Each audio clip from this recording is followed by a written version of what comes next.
Samo prolaznik će, zaista je to dvojbeno. Da li samo prolazimo kroz život, kroz svijet ili djelujemo na neki način, ako ništa da se braniš od svijeta.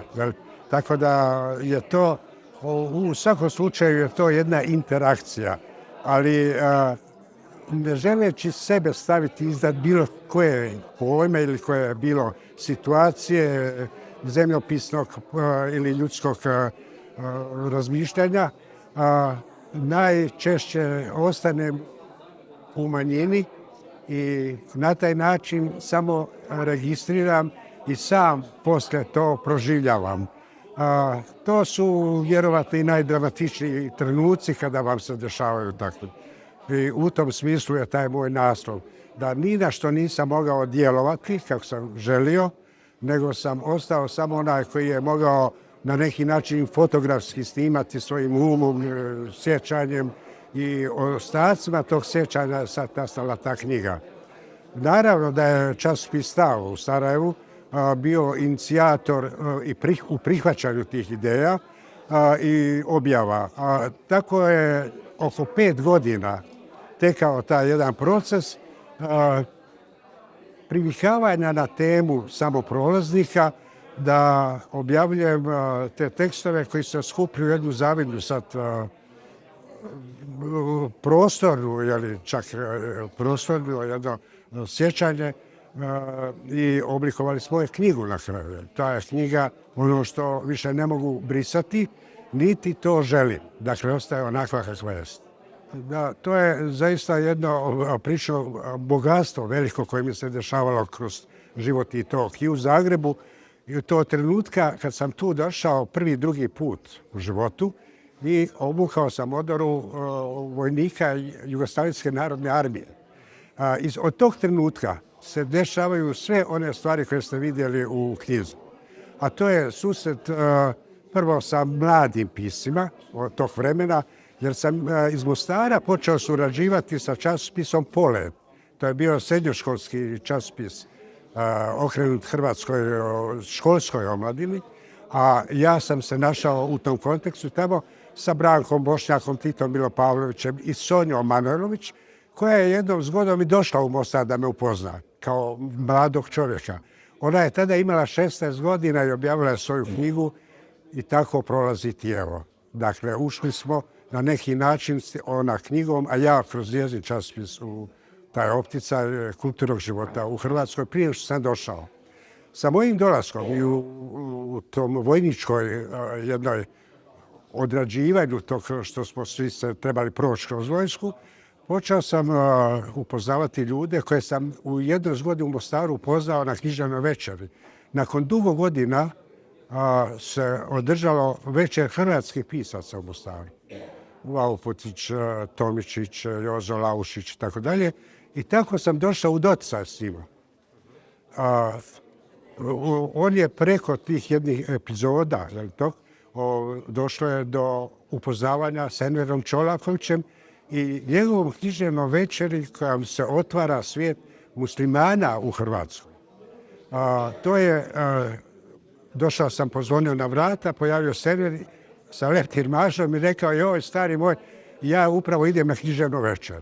Pa kamo, pa gdje? Pa veli u džamiju. Zar ima u Zagrebu džamija? Bio sam zapanjen tim. Tako sam ja došao u Tomašćevu 12 i tu sam sjeo u posljednji red već dupkom punem dvorane, koja je vrlo nestrpljivo čekala Envera i književnu večer je započeo.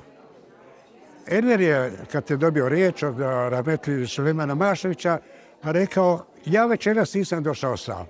Sa mnom je jedan vojnik iz Mostara, odnosno tu služi vojsku, i on se zove Ibrahim Kajan, on je pjesnik i u tom smislu me pokazao me rukom.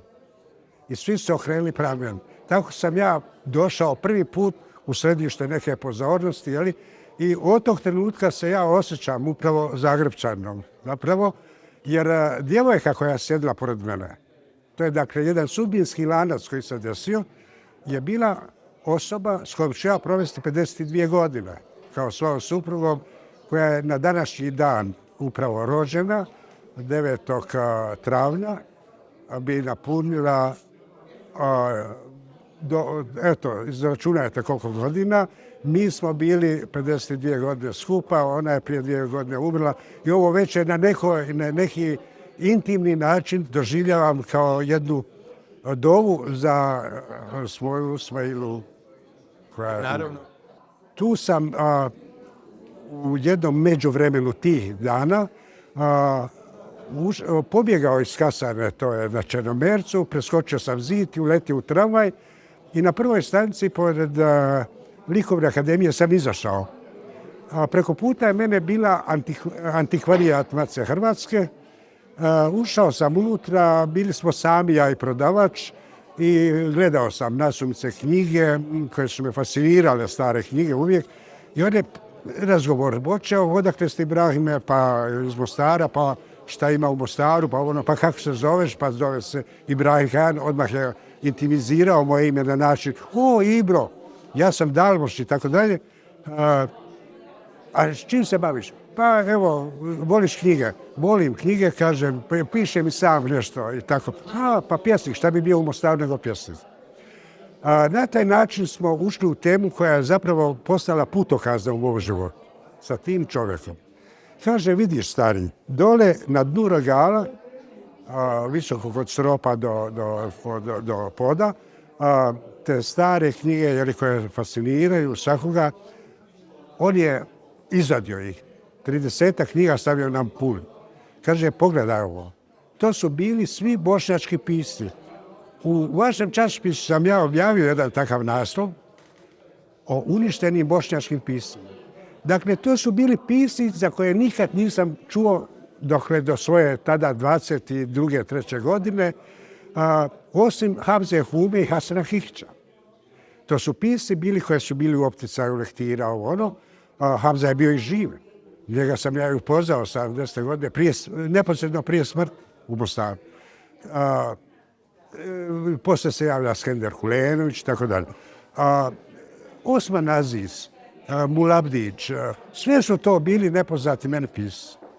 Od vojničkog džeparca sam u džepu sačuvao za cigarete, bilo je nekih 10 dinara, svaka knjiga je koštala po 1 dinar, imao sam 10 knjiga.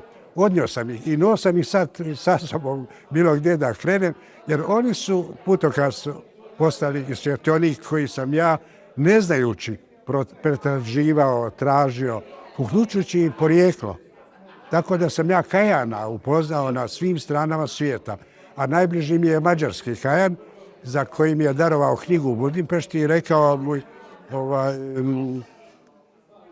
Ibrahime, malo smo njemački govorili, ja velim napišite mi na mađarskom, jer u Zagrebu živi čovjek koji će mi to prevesti, a mađarski je njemu materinski jezik, a on se zove Enver Čolaković. Evo, jedna priča koja je beskrajna. Zadnja 2-3 teksta u knjizi su smrt Enesa Čengića, susret sa Supekom, to je 94. godina, i jedan izlet prema budućnosti zapis o smrti moje sestre.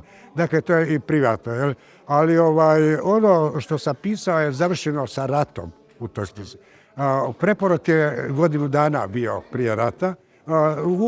Zapravo u svibnju 91. Već padaju prve žrtve kad preporod se osniva na skupštini u Interkontiju, to je današnji hotel Westin. Tamo izlaze ljudi vani, čuju se glasovi da je na Plitvicama rat, policajci su već prvi poginuli i tako dalje. To je već jedna nova tema, preporod smo osnovali i radimo dalje. Sad je prošlo 30 godina preporoda, treba i na taj način obilježiti.